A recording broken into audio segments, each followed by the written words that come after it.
Lance Gordana. I'm part of the Defence Animal Centre.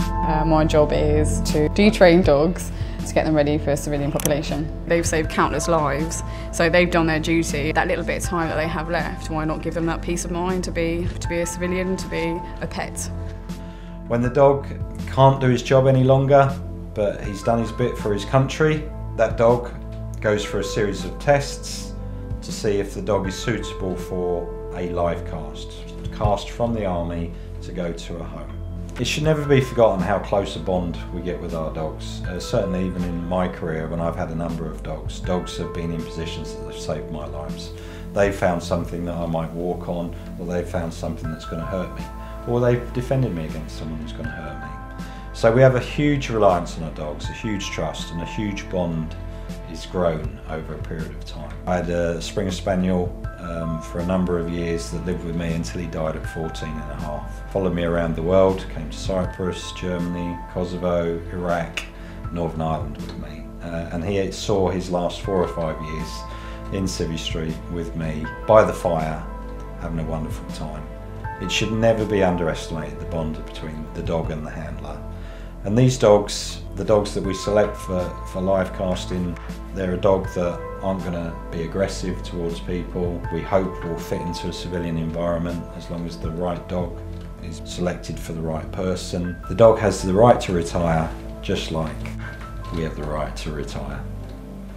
Some dogs may have a veterinary problem that would allow them to be placed into a civilian home, but not the military. Some dogs don't meet training standards, and some dogs are just old and worn out for the military and deserve retirement. So they go for a number of quite rigorous tests to ensure that they're no longer suitable for the army, that they would be suitable for a civilian home, that they have the right physical ability to be in a civilian home, and that they have the right mental dexterity to live in a civilian home, because it's quite a change coming from a kennelled environment into a home environment. And I think that any potential owners must understand that this dog very possibly hasn't lived in a home environment before. It's lived in a kennel environment, and it's going to take some time to be able to make the change from the military environment to the home environment.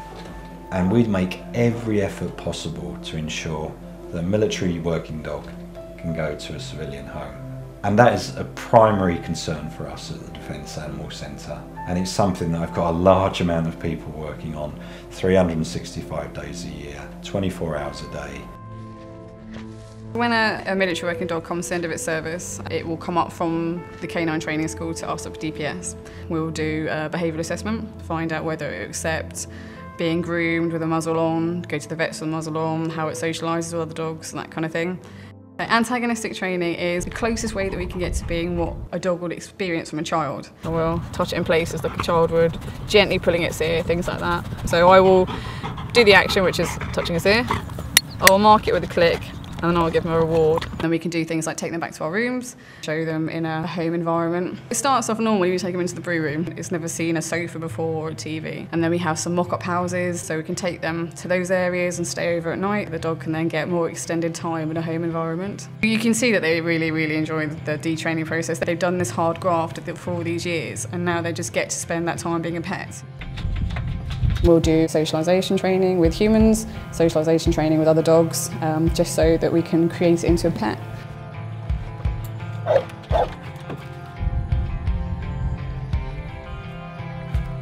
It's just them seeing something new to them and being able to do what they want to. I definitely enjoyed it, and definitely enjoyed the water.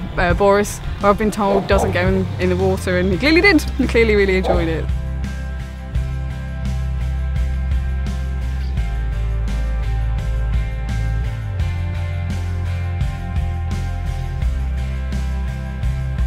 Yes, my name's Leslie. I'm calling from the Defence Animal Centre. My job here is clerk. I do most of the rehoming here. There is a waiting list, so we just ask a few questions and just get a few details. What dogs they're after, whether it's a dog or a bitch, if they've had that breed before or other breeds before. If there's children in the house, obviously their ages. If there's other animals in the house that we need to introduce. If the dog's going to be a pet, whether it's going to live inside or outside. You know, there are certain dogs that don't like to be inside and prefer to be outside. If it's going to be a working dog, shooting or anything like that, obviously we need to know that for sort of gun shy. Lovely. All right, see you then. Thank you, bye-bye, bye-bye. Sunny's actually good to go now. She's got someone coming to visit her today. So hopefully, fingers crossed, they like her and she'll get into a forever home.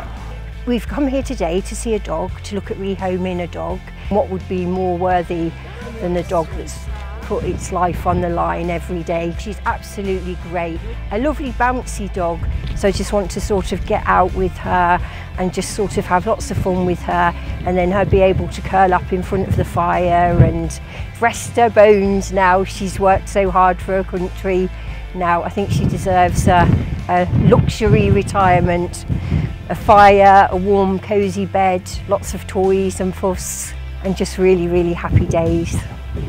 Thank you. Thank you so much. Go get warm. I'm rehoming my tour dog, military working dog Boris, who's a protection dog. These dogs save lives daily out in the ground when you're out in Afghanistan and in places like Iraq. There's a couple of times we've had to do crowd control with up to 150 Afghan nationals. I'm excited for getting him home. Parents can't wait. When I rehome Boris at Christmas time, he'll be coming up to Scotland where he's going to be a pet.